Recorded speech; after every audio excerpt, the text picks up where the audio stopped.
ఒకటే విజ్ఞప్తి చేస్తున్నా, మీ మంచి కోసం ఈ ప్రభుత్వం ఆలోచన చేస్తుంది, బ్రహ్మాండమైన ప్రణాళికలు తీసుకొని వస్తుంది. మూసీలో ఉన్న వాళ్ళు ఎవరు ఆందోళన చెందాల్సిన అవసరం లేదు. చెరువుల్లో, ఎఫ్టీఎల్లో, బఫర్ జోన్లో ఉన్నవాళ్ళు మిమ్మల్ని ఏ రకంగా ఆదుకోవాలనో ప్రభుత్వానికి సూచన చేయండి. ఈరోజు మీ దగ్గరకు వచ్చి కలిసి మీ సానుభూతి పొందాలను, లేకపోతే మిమ్మల్ని అడ్డం పెట్టుకొని వాళ్ళ ఆస్తులను కాపాడుకోవాలనుకుంటున్న వాళ్ళ కుట్రలను మీరు ఆలోచన చేయండి. వాళ్ళని కూర్చోబెట్టి అడగండి. నేను ప్రభుత్వ అధికారులను అక్కడికి పంపిస్తా.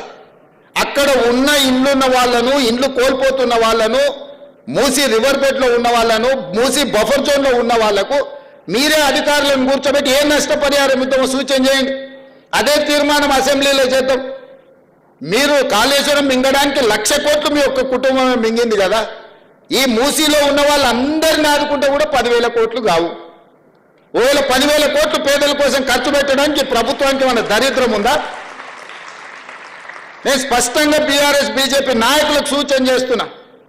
ముఖ్యంగా ఈటల రాజేందర్ గారికి, కేటీ రామారావు గారికి, హరీష్ రావు గారికి నేను సూచన చేస్తున్నా. మీరు ముగ్గురు రాండి సెక్రటేరియట్.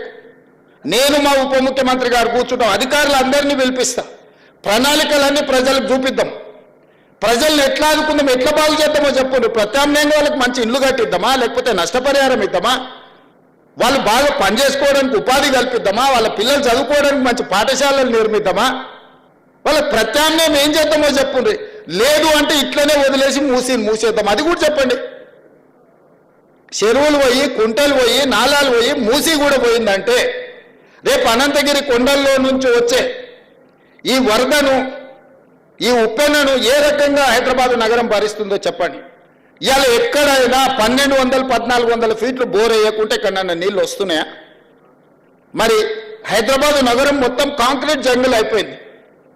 మరి గ్రౌండ్ వాటర్ పడిపోయి నగరం మొత్తం దెబ్బతిని ఇవాళ మూసీలో హైదరాబాద్ మురికి మొత్తం నిండి ఈ మురికి మొత్తం నల్గొండ ప్రజలకు విషవాయువులుగా విషంగా మారి ఆ నల్గొండ ప్రజలు ఆ విషాన్ని దిగమింగుకొని బతుకుతున్నారు. ఏ విధంగా నల్గొండను ఆదుకుందామో మీరు సూచన చేయండి. మా ప్రభుత్వానికి పట్టింపులు లేవు. మా ప్రభుత్వానికి ఎవరి మీదనో కోపం లేదు. మా ప్రభుత్వం ప్రజలకు మేలు చేయాలన్న ఆలోచన తప్ప ఇంకో విధానమే లేదు. అందుకే ఈటల రాజేందర్ గారికి నేను సూచన చేస్తున్నా. సబర్మతి రివర్ ఫ్రంట్ నరేంద్ర మోడీ గారు గుజరాత్లో కట్టుకున్నారు. 64,000 కుటుంబాలను తరలించండు. అందులో 16,000 మందికే నష్టపరిహారం ఇచ్చిండు. నరేంద్ర మోడీ గారు గుజరాత్ను బాగు చేసుకోవడానికి సబర్మతి రివర్ ఫ్రంట్ కడితే ఈటల రాజేందర్ గారు సపోర్ట్ కొడుతున్నారు. మా మోడీ గారు చూడండి గుజరాత్ మోడల్ ఎట్లా డెవలప్ చేసిండని. మరి అదే సబర్మతి రివర్ ఫ్రంట్ అట్లాంటిదే మూసీ రివర్ ఫ్రంట్ హైదరాబాద్లో కట్టుకుంటే రాజేందర్కి వచ్చిన కష్టమేంది, దుఃఖమేంది నాకు అర్థం కాలే.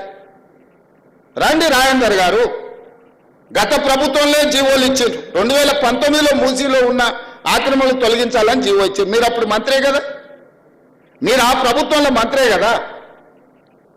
మరి ఈరోజు నేను ఒక సూటిగా అడుగుతున్నా, ఏం చేద్దామో చెప్పరు, ప్రత్యామ్నాయం చెప్పుండ్రి.